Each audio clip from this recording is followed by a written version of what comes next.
us. He's, giving me all this stuff, and he's just cool, right? This guy is just so cool. And I'm just like feeling really awesome hanging out with him, And so this kind of continues for a while. He calls me, and he's always showing up with these different cars and all this money and all these drugs. And I'm just thinking, this guy is so cool. Like, why does he want to hang out with me? This is awesome.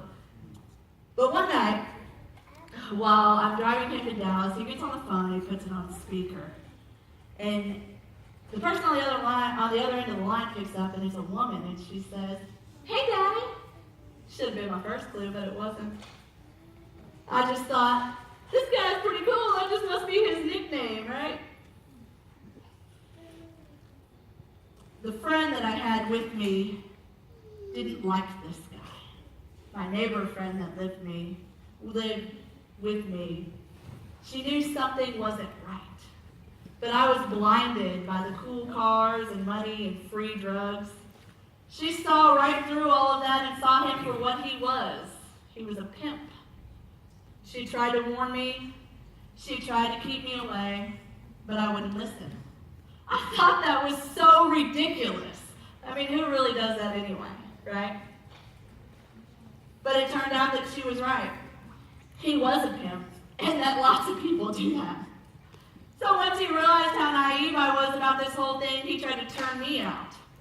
But I stood my ground because I told myself that I wasn't that desperate. I didn't need him the way the other girls needed him. I didn't need all that. I had my own job. I had my own car. I had my own apartment. I didn't need him in that way. But in his efforts to keep me on the line, he decided if he couldn't turn me out, then he was going to put me in charge. The deal was, I took the girl to her appointments, collected the money, made sure she was posting her ads, and he would pay my bills and supply my drugs so I wouldn't have to work anymore. And I was convinced by his proposition, and I quit my job the very next day. First mistake. One day he popped in to check on us and collect the money. It was me and this girl, I'll call her Holly, and she had been with me for probably about a month or so, and things were going pretty well with her, and the agreement and everything was working out exactly as he said it would. And he came in one day to check on her and see how she was doing. He came in and he asked me what she had been doing that day. And I was like, it's been slow, not much. She's, been posting her ads and playing around on MySpace. And he said, "Oh, MySpace, huh?" And I was like, "Yeah, what's the big deal?" And he walks over to her, picks her up off of the couch by her neck, holds her up in the air, and just beats her ruthlessly. And I'm just bawling. I'm bawling. I cannot believe what is happening in front of my face, and I'm just shocked and appalled. And he finally leaves, and I'm telling her, we don't have to do this. You don't have to deal with this. We can go to the police. This is not okay. But she assures me that her last pimp was worse and that it was perfectly fine. So, we carried on, business as usual. A few weeks later, I had come here to East Texas trying to mend the fences with my mother.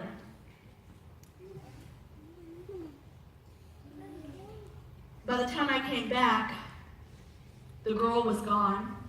He had dumped her at a brothel in Dallas, and he was ready to prime me again.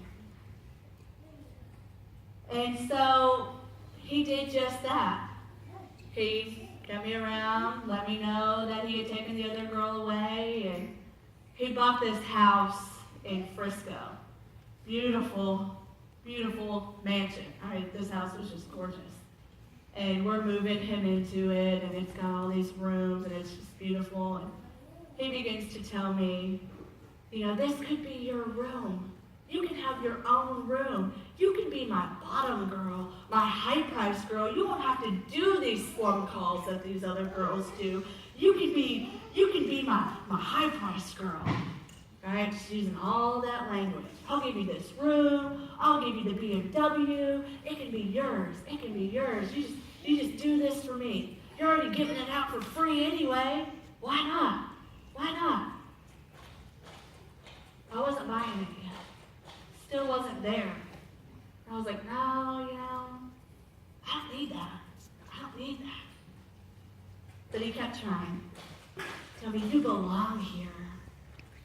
And I was so brainwashed at this point that I finally did believe the lie that I needed him and he could give me a better life. Still took a few days of convincing and a lot of drugs, but he did eventually convince me to go out on a call. It must have been obvious to that guy that I was high because he asked me if I was. I told him that I was. I also have to give God the credit of protection in this scenario because I didn't end up having to perform any acts with this man. I ended up being able to take his money and basically leave. So praise God for that.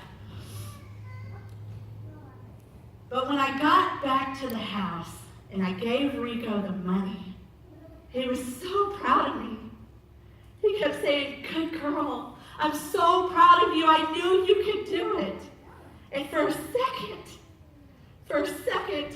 that fed my deep desire to be loved and accepted. But that euphoria would be quickly replaced by panic. I ran out of the house, I jumped in my car, and I hit the tollway back to Arlington. This was so long ago, they didn't have the cameras, you still threw the change. And I didn't. I flew right through them without throwing any change. I got back to my apartment and I cried in the shower until the water ran cold. And then I laid in the floor of my closet and I cried the rest of the night. But if Rico was anything, he was so persistent. Because the next morning, it was him and the other girls. What was I going to do? I was powerless and I was terrified. He came in and set up business as usual. He didn't speak a word to me that day. Maybe he knew that I was spooked, or maybe he was just trying to punish me. Whatever it was, it worked because I was so terrified of what he might do. He took up my phone that day saying, the girls need a different number for their calls. And the next morning, I woke up and I knew that I could not stay in this situation 1 second longer. But I didn't know what I was going to do. And my mom had texted me. He actually let me have my phone. And I said, "Please tell me that you're in Dallas." And she said, "No, I'm picking Wayne up from school in Henderson. Why? What do you need?" And once again, desperately hoping that my mother might, for once in her life, come to my rescue when I desperately needed her. You know what she said? She said, "That's BS, fix it yourself." So I panicked. What am I going to do? Nobody knows I'm in this situation. I'm completely isolated. I'm completely separated. I have nobody to reach out to. What am I going to do? But then I thought, there is somebody who knows. My neighbor friend Lacey knows exactly who he is and what he is. She will help me. So I sent a text message to a mutual friend. And I said, "It's Rico. Call Lacey. Tell her to call the police. Do not respond to this message. Just do it." And so I went and I laid in my bed. I gave Rico the phone. And I said, "I don't feel good. I'm going to go lay down." It's probably 30 minutes or so. There was a knock at the door. I knew it was the police. But I didn't move. And it knocked again. Rico came in the room. "Did you call the police?" I assured him I didn't. I assured him that surely it's time for warrant roundup, and I have a warrant. They're just here to get me. He's like, we need to go out there and tell them that, you need to go out there and talk to them. I was like, I can't, they're gonna take me down. I can't. I'm panicking. The police are still there, they're knocking, and he's getting more panicked every minute that goes by.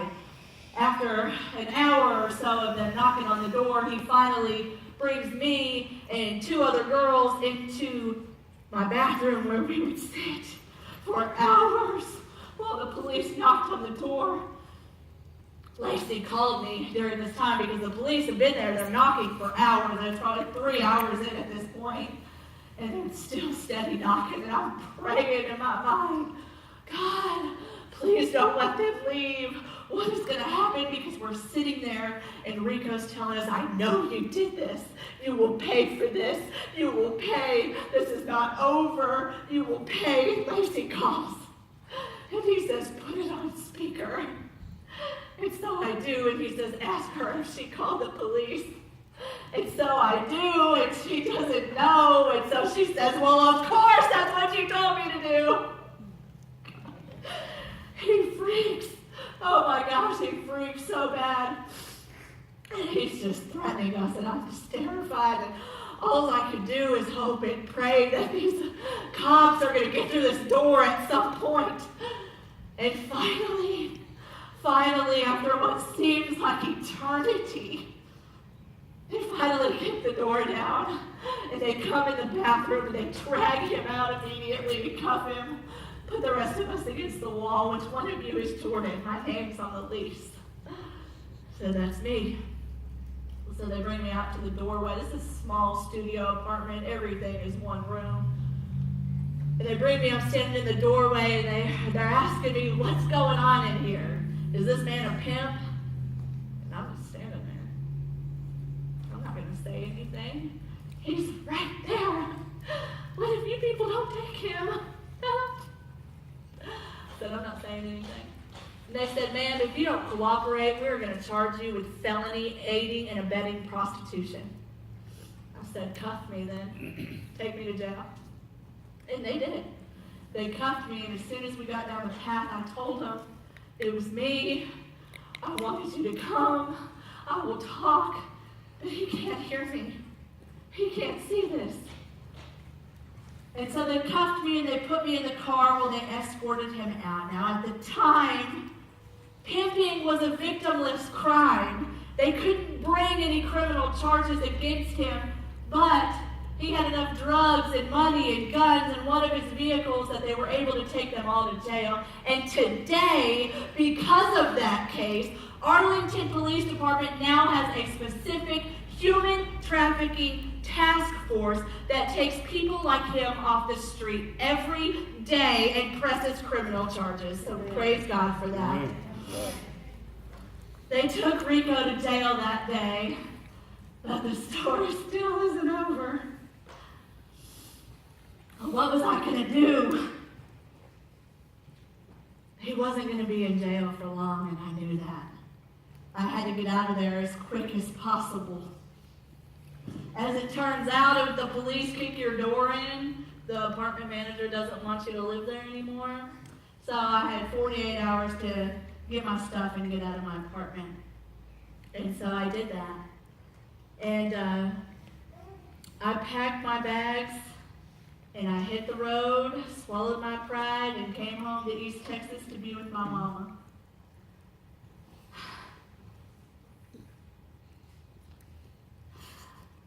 I didn't know it at the time, but Interstate 20 might as well have been the same path the Israelites took their exodus out of Egypt, because I didn't know it yet, but I was being delivered straight into the promised land. Once I arrived in East Texas, I was traumatized. Nobody could possibly understand what I had been through, and honestly, I had been conditioned to believe that nobody would even care. So I told myself to suffer in silence. But God had a plan. God had a plan. My parents used to own an oil field company here in East Texas in Tatum, and they had this yard hand that worked for them. My mom had told me about him before, but I had absolutely no interest in an East Texas country boy. But once I got here and I met him, I had my eye on him. And once I finally worked up the courage to talk to him, we fell quickly in love. There was just something so different about him. I couldn't quite put my finger on it. He was unlike anybody I had ever known. He was so kind and compassionate. He was constantly pulling over to help strangers stranded on the side of the road, lending a helping hand to anyone in need. Honestly, it annoyed me. I didn't understand why. He had his own things. I never felt like he was using me. I didn't feel like he wanted to use me up and throw me away. And at that time, I thought, is this what love is? And I guess it was, because 6 months into our relationship, he proposed, and I said yes.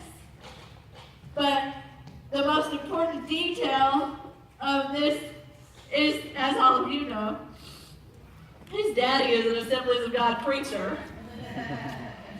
And he told me the night that he proposed to me, he said, now you know this means we're going to have to start going to church, right? And I laughed. I said, yeah, we'll see about that.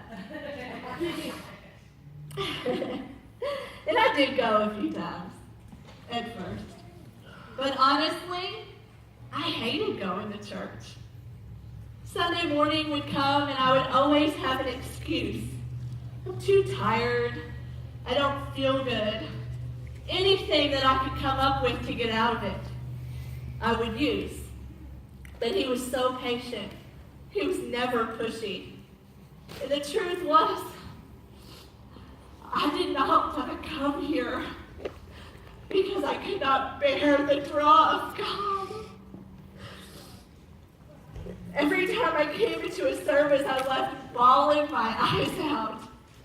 The music, the preaching, it cut me like a knife every time, right through my soul.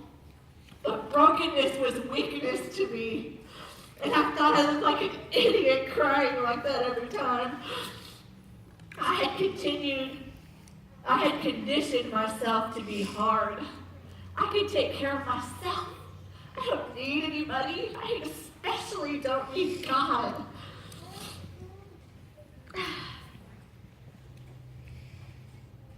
So I avoided church at all costs. But it seemed to be so important to my husband. So I began to come sometimes. And slowly I began to enjoy it. Once I had learned to suppress all my emotions, a beautiful new life began to unfold for me. Things were changing. I was married to a good man. I was pregnant with my first child. I had a legitimate, good-paying job, a cute little home. By all worldly standards, I had made it. I was living the life. I thought my life was complete. But something still seemed to be missing. I still seemed to be empty. I still seemed to be broken. And I still seemed to be hurting. And that Christmas, my mother-in-law, John, gave me the Message version of the Bible in a reading plan. After my daughter was born, I thought it might be a good idea to start looking into this book that everybody seemed to think was so great. The passage for that day was Luke 6:27-37, and the words jumped off the page, and this is what it said. So to you who are ready for the truth, I say this. Love your enemies. Let them bring out the best in you, not the worst. When someone slaps you in the face, stand there and take it. If someone grabs your shirt, gift wrap your best coat and make a present of it. If someone takes unfair advantage of you, use the event to practice the servant life. No more tit-for-tat stuff. Live generously. Here's a simple rule for behavior. Ask yourself what you want people to do for you, and then grab the initiative and do it for them. If you only love the lovable, do you expect a pat on the back? A run-of-the-mill sinners do that. If you only help those who help you, do you expect a medal? Garden variety sinners do that. If you only give what you hope to get out of it, do you think that's charity? The stingiest of pawnbrokers does that. I tell you, love your enemies. Help and give without expecting a return. You'll never, I promise, regret it. Live out this God-created identity in the way our Father lives toward us, generously and graciously. Even when we're at our worst, our Father is kind. You be kind. Don't pick on people, jump on their failures, criticize their faults, unless, of course, you want the same treatment. Don't condemn those who are down. That hardness can boomerang. Be easy on people, and you'll find life a lot easier. You know, the truth was, I wasn't ready for the truth. Well, these words shook me. I closed the book and put it back up and didn't open it again for a long time. How could any of this be true? I had that something written 2,000 years ago doesn't apply to me today mentality. These words, this truth, went against everything the world had taught me about how to survive. Love your enemies? Yeah, right. I've got to get them before they get me. Someone takes advantage of you, you seek revenge. Give without expecting a return? Yeah, right, nothing's free. I didn't see it then, but the Lord was drawing me in. He was showing me another way. Because you see, Jesus is a gentleman. He will not force himself on you. He softly whispers and he waits.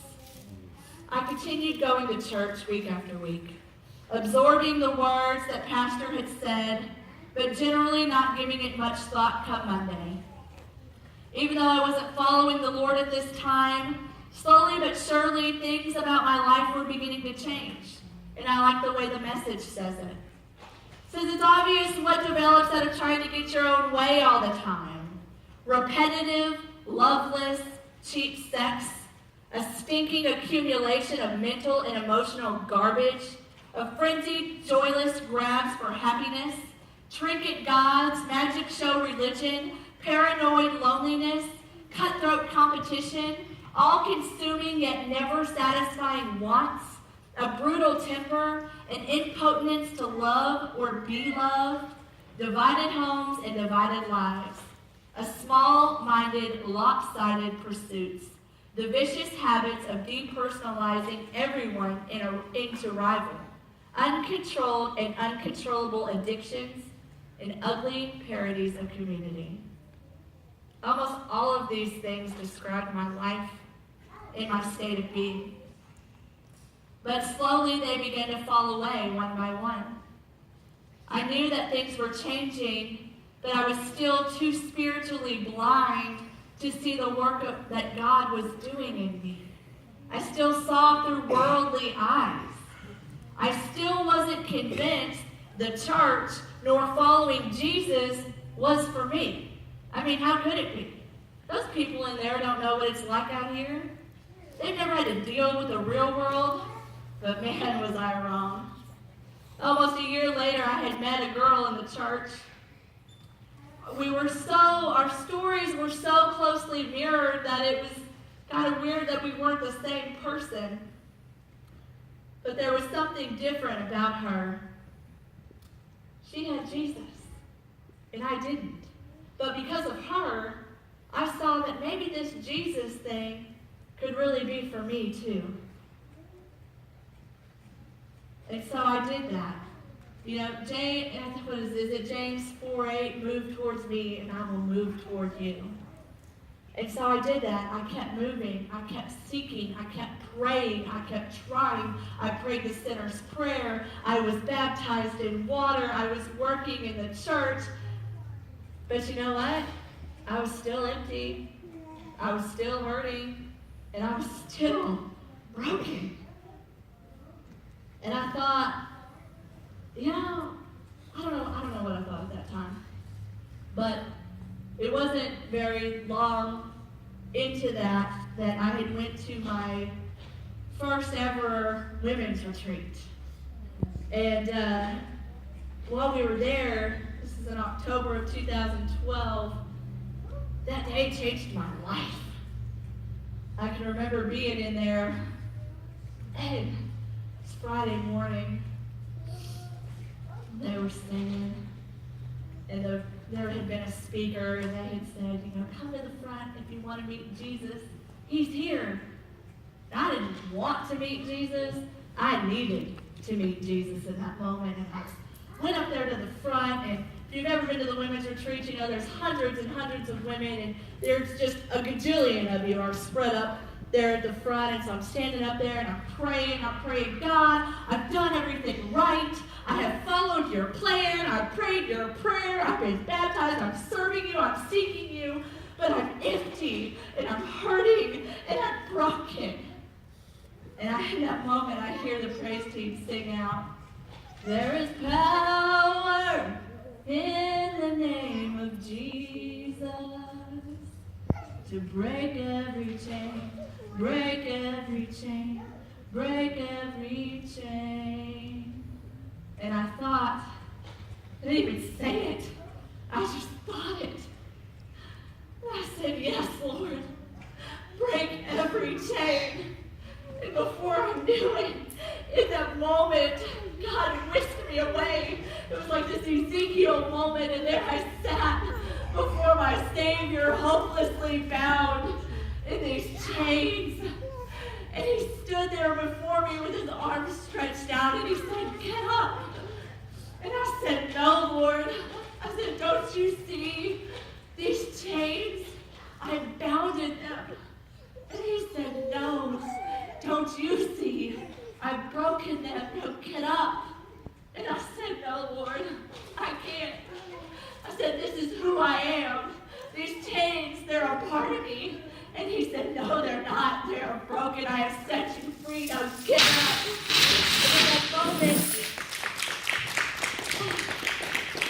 In that moment, I stood up, and I was free. I was so free. I didn't even know how bound I was. I didn't even know that it could be any different. I didn't even know that I could be any lighter. But there I stood, and there I was, free of all my anger and my bitterness and my hate. And for the first time in my life, I felt true freedom. But it wasn't until I was ready to fully surrender everything to God, everything that I wanted to hold on to. In that moment, I was finally ready to let go, and when I did, He blessed me so greatly. It took an encounter with the King of Kings and the Lord of Lords to really, truly set me free and to tell me what it was to live this life in freedom and to be unburdened and unchained and lighter. And generally, I would stop telling my story here, but before, Nick was supposed to speak tonight, right?